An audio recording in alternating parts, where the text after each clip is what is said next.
Hello everyone, আসসালামু আলাইকুম। আমি সুমি চলে আসলাম নতুন আরেকটি ভিডিও নিয়ে। আশা করছি যে যেখান থেকে আমার ভিডিওটি দেখছেন আল্লাহর রহমতে সবাই ভালো আছেন। আলহামদুলিল্লাহ আমরাও মোটামুটি ভালো আছি।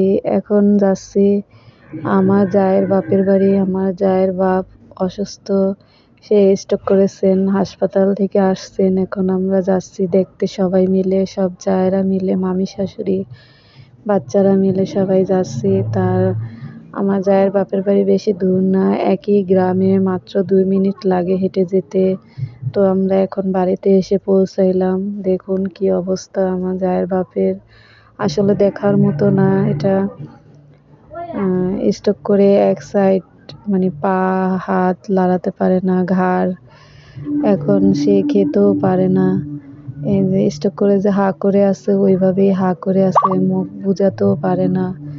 সে ওই যে পাইপ, নাকের ভিতরে পাইপ দিয়ে, তারপর ওইখান দিয়ে সিরিঞ্জ দিয়ে একটু ভাত ব্লান্ডার করে ফল টল জুস করে দেয়, তো সেভাবে খায়। আজকে 15 দিন যাবৎ এই অবস্থা। তো এই ভিডিওটা আরও অনেক দিন আগের, 15 দিন আগেরই হবে। তো দেশে গন্ডগোলের কারণে ভিডিওটা ছাড়তে পারিনি, নেট ছিল না। তো যে কদিন নেট আসছিল ভয়েজের জন্য দিতে পারছি না। তো সে আজ নেই দুনিয়াতে, না ফেরার দেশে চলে গেছেন, আজ 2 দিন হয়। তো দোয়া করবেন তার জন্য, সে যেন বেহেশতে যেতে পারেন।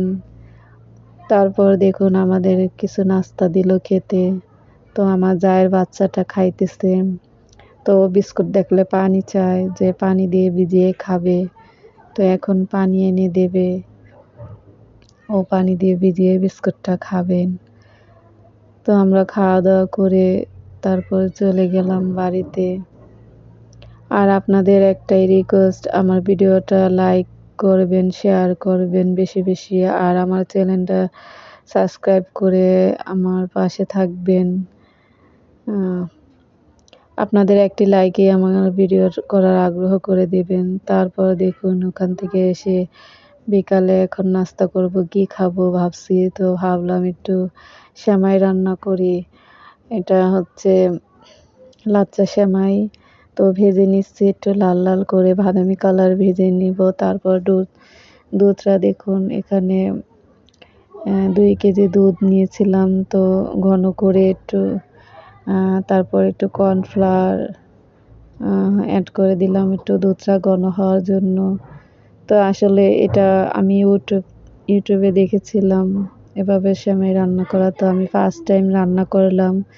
তো হয়নি, একটু একটা হয়ে গেছে। আমি ভাবছি মনে হয় কমটা বানাইছি, যে ঠান্ডা হলে হয়তো বেশি গাঢ় হয়ে যাবে। তো দেখছি না, বেশি ঘন হয়নি, এটা একটু পাতলা পাতলাই হয়ে গেছে। তো এত তো আর জ্বালানো যাবে না, তো ভাবলাম থাক আজকে এভাবেই রান্না করি, নেক্সটে আবার ঠিক হয়ে যাবে। ফার্স্ট টাইম রান্নালে একটু এরকমই হয়।